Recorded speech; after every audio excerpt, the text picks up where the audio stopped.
Bom dia, meus amores! Para a videoaula de hoje de História, eu vou dar continuidade aos conteúdos trabalhados no livro, tá bom? Hoje, nós vamos trabalhar patrimônio cultural imaterial. Patrimônio cultural imaterial são as diversas práticas presentes em vários momentos da vida das pessoas, como o preparo de um alimento, uma dança, o jeito de festejar, um canto, uma forma de tocar um instrumento, uma técnica, uma brincadeira, entre outros exemplos.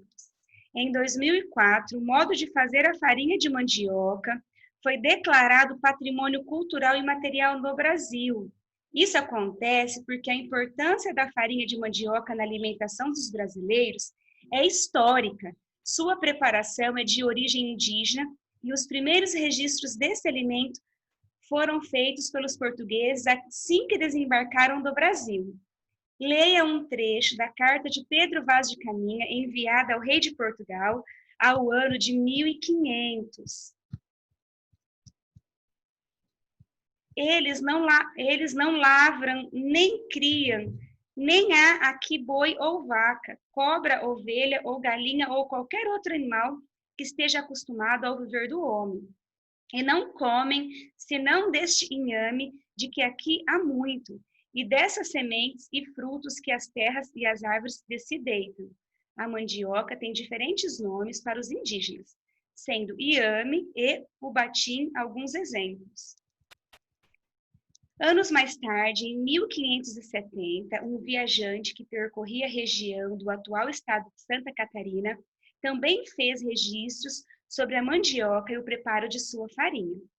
Dá-se outro mantimento em todo o Brasil, natural, mesma terra a que os índios chamam de ubatim. A técnica indígena de plantio da mandioca e preparação de sua farinha foi adotada pelos colonizadores e não demorou muito para que esse alimento se tornasse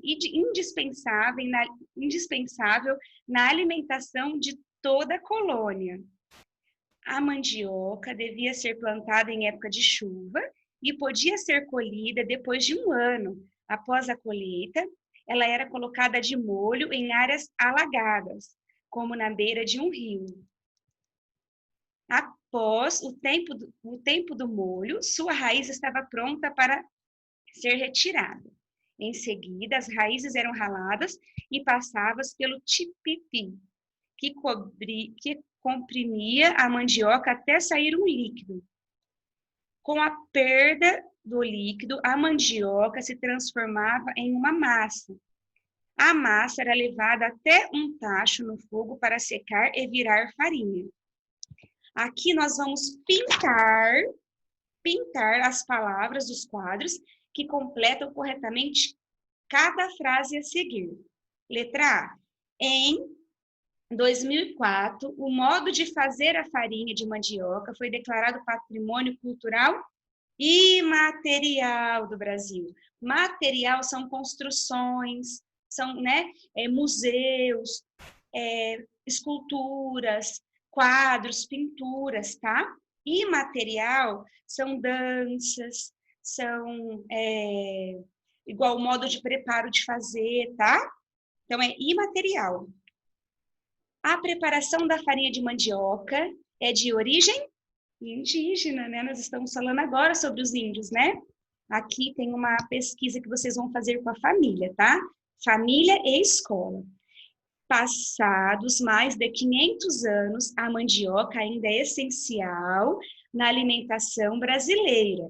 Em muitas regiões do Brasil, por exemplo, mantém-se desde o período colonial o hábito de consumir a farinha de mandioca torrada, também chamada de farofa. Por isso, investigue se sua família há o consumo de farinha ou farofa de mandioca no preparo ou como acompanhamento de algum prato e registre como ele é feito. Depois, faça um desenho representando essa comida na imagem a seguir. Vocês vão falar aqui se vocês comem farinha de mandioca ou alguma comida que tenha a farinha como ingrediente, tá? É bem simples, tá bom? Outro tipo de patrimônio cultural imaterial são as danças. O jongo, por exemplo, é uma dança de roda de origem africana feita em torno de 2 tambores. Na época da escravidão, essa era uma das poucas atividades de lazer permitida aos escravos. Na roda ficavam os cantadores que lançavam adivinhas, enquanto outros participantes ocupavam o centro da roda e batiam palmas. Essas adivinhas cantadas eram como mensagens secretas entre os escravos, por causa das mensagens que falavam desde acontecimentos cotidianos até fugas, os escravizados conseguiam se comunicar entre si durante o jongo, sem que fossem descobertos. Eu falei sobre isso, né? Eles tinham que arrumar alguma maneira de se comunicar. Então, nesse jogo, eles faziam adivinha, né? Eles lançavam essas adivinhas e era um meio de comunicação entre eles, né? Por causa das mensagens que falavam, né? Desde os acontecimentos cotidianos até eles se prepararam, eles se organizavam para fugas, tá? Eles conseguiam se comunicar. Assim, ele era uma forma de escravizados lutarem pela sua liberdade. Assim como outras manifestações culturais e materiais que foram passadas de geração para geração, o jongo sofreu algumas alterações desde sua origem. No passado, o jongo era bastante comum nas áreas rurais.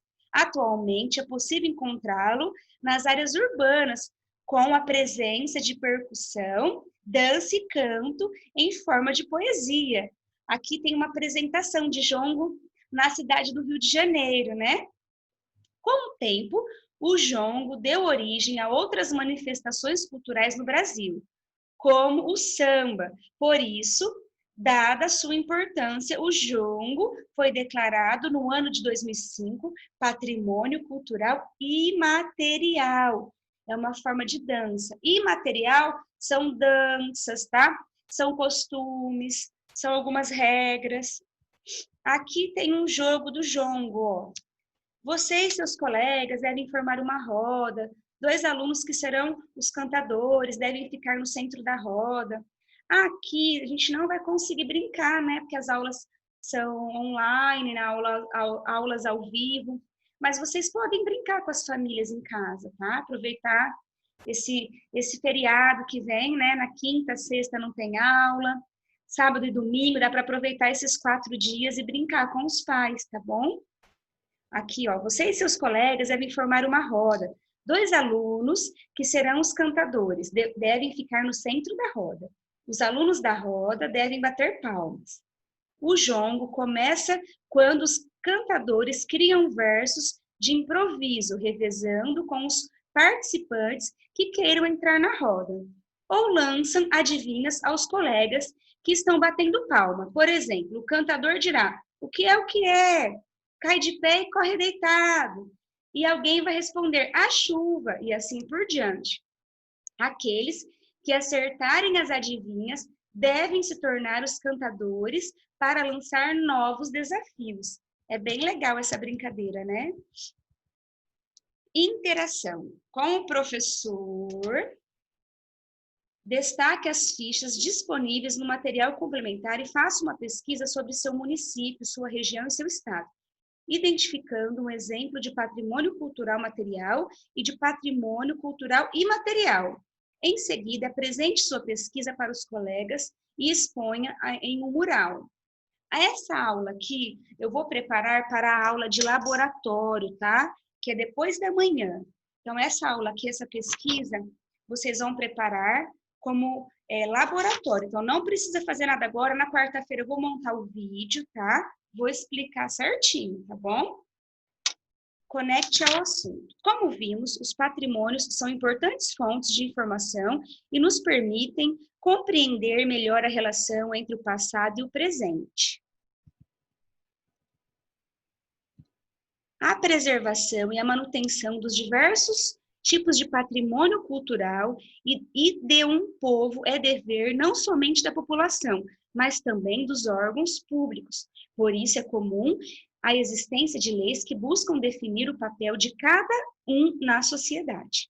Com a orientação do professor, leio o trecho do artigo 216 da Constituição Federal de 1988, que fala sobre esse assunto.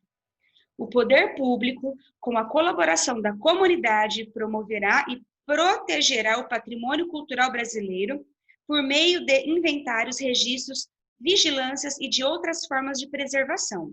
Os danos e ameaças ao patrimônio cultural serão punidos na forma de lei, da forma da lei, tá? Então, a gente precisa preservar, a gente não pode chegar numa escultura, quebrar, estragar, né? Entrar dentro de uma biblioteca, do museu e estragar alguma coisa, tá bom?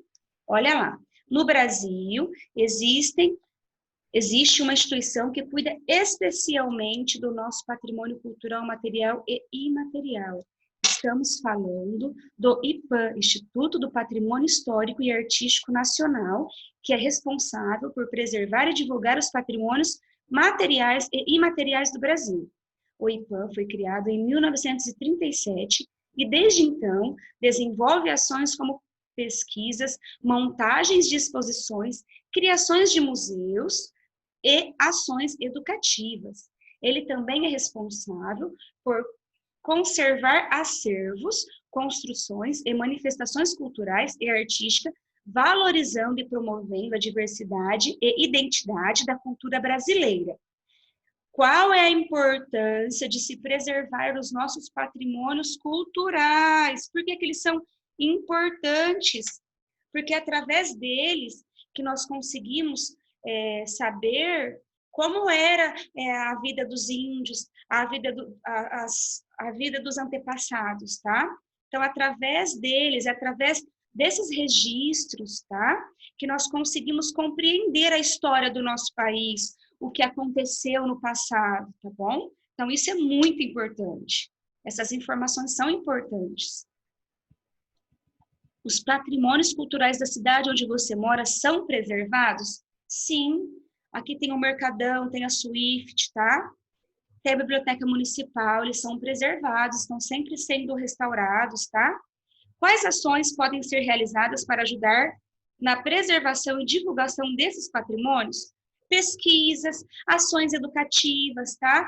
Para ensinar os jovens, os adultos, que aquele patrimônio é importante, que ele fez parte da história do nosso país. Então, essas ações ajudam muito, tá bom?